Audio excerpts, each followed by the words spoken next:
How's it going, guys? Welcome back to the channel. Now, all the talk has been on Lood de Jager and his red card up against France this past weekend, and whether it was a legitimate tackle. We've seen comments from all sides. Some people saying it was absolutely disgusting, it was a horrible tackle, and then the others, which I kind of fell on the side of, thinking this should not have been a permanent red. So there's a lot of back and forth, there's a lot of different opinions, and everybody's going to see it differently.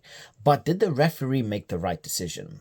World Rugby made a slight change to that law for the red card in July, which they didn't necessarily disclose publicly, which has a big effect in this decision. So I want to try and break this down. I'd love to hear what your thoughts are. So please like, subscribe. It really does help the channel grow. And let's get into it.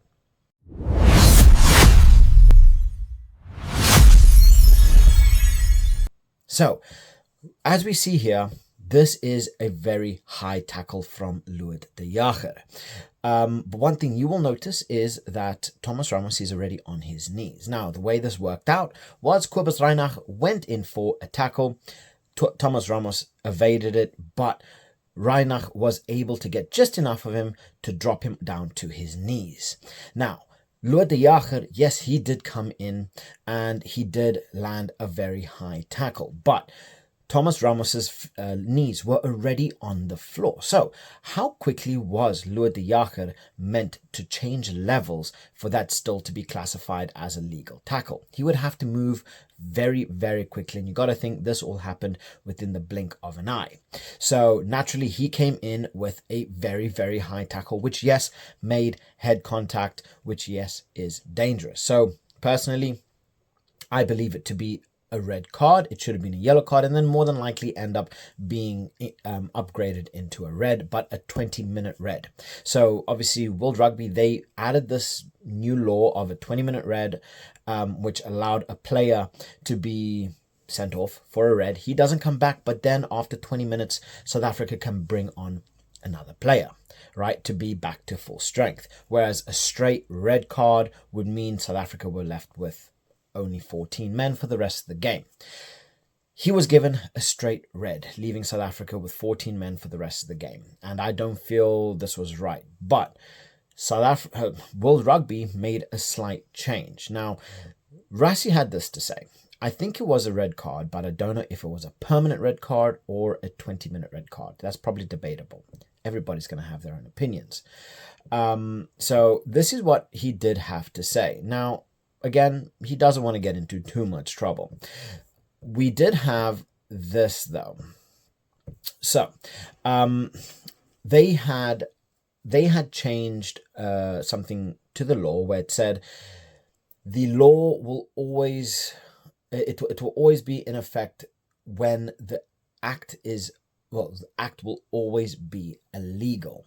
So let's see here. Yes, the protocol was updated without being disclosed to include acts of foul play that were always illegal. So no matter which way his tackle on Thomas Ramos it was always going to be an illegal tackle. He's high, he's taken the head contact, dangerous.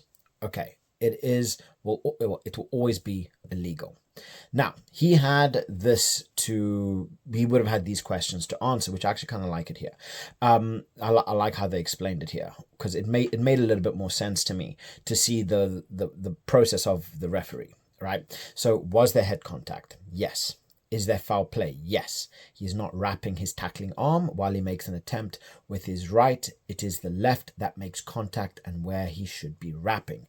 Yes, this is correct. If we take a look here, back to the top, you will see, well, it's hard to see here, but originally he came in with his right, but his left is tucked in and he does kind of hit that upper arm shoulder area to the head of Thomas Ramos.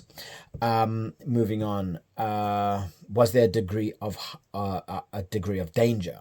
Yes, it was high. He makes direct contact with the head of Ramos with high force. Mitigation, this is where it really gets interesting, because normally the mitigation would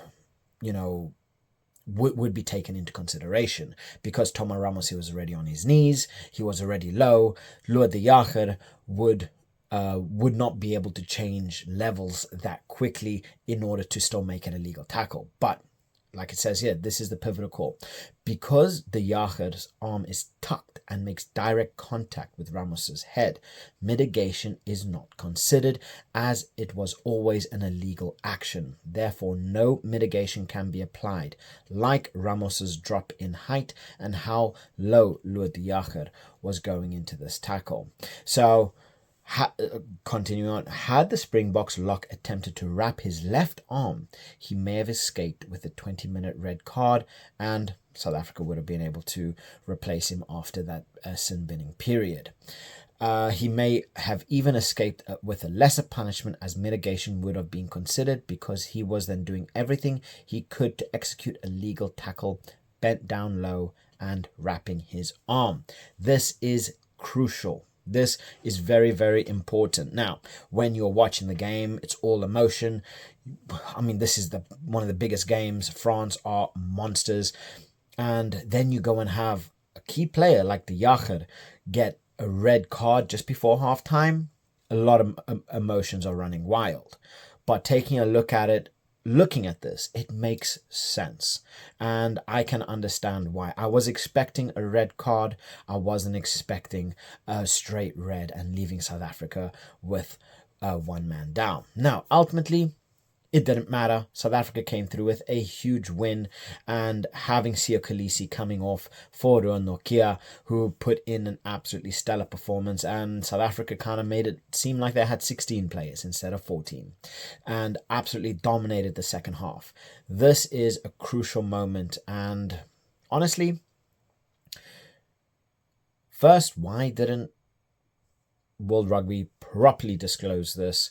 And secondly, taking consideration the change, I can understand it, because looking at Lood de Jager, having that left arm tucked in, he did kind of hit him hard. And I can understand why. So this is where it all comes down to point of view. The way that they've explained it, I can understand it. And I can understand the reason for the straight red, which is what the referee would have had to abide by. The laws of the game, that is what he's there to enforce. But should the law be in place? And should there be certain, I wouldn't say leeway, should the referee be able to bend it as such with what he feels is right? We've seen worse. We've seen a lot worse happen, and a lot worse get much less. This is a high pressure game, very important. And yeah, what are your thoughts? Do you think it's right? Should it have happened? Drop your thoughts in the comment section below. Please like, subscribe. Let's get into it. I'll catch you guys later.